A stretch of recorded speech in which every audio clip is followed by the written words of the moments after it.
Yan po, nagsama-sama yung mga alaga at farmers, oh. Nandyan, oh. Mga gutom. Kahit nag-ulan na po ka-farmers, kahit nag-ulan na po, yung damo kulang pa rin ka-farmers, hindi sapat sa alaga natin. Yan, oh. Kulang yung damo natin.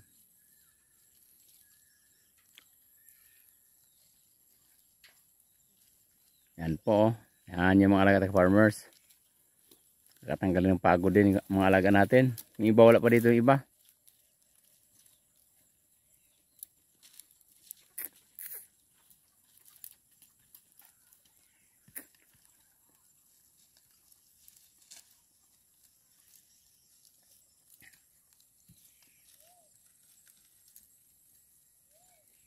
Yan na po sa farmers, mga alaga natin.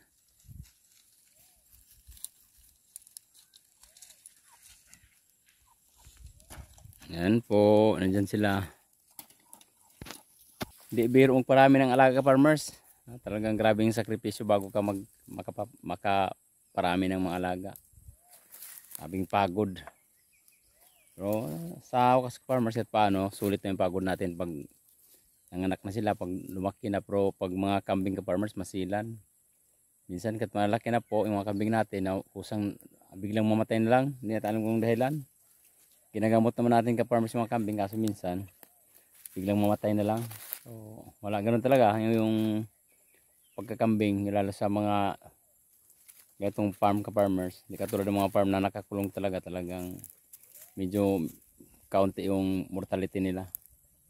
Dahil alam nila yung mga proseso ka farmers. Sa atin naman, nakagala po. Minsan kakain ko ano nakain sa labas. Kaya minsan di natunawan. Minsan may baka nalason, mga nalason sa damo. So mahirap ka farmers, mahirap din ng pag-aalaga ng mga kambing ka farmers.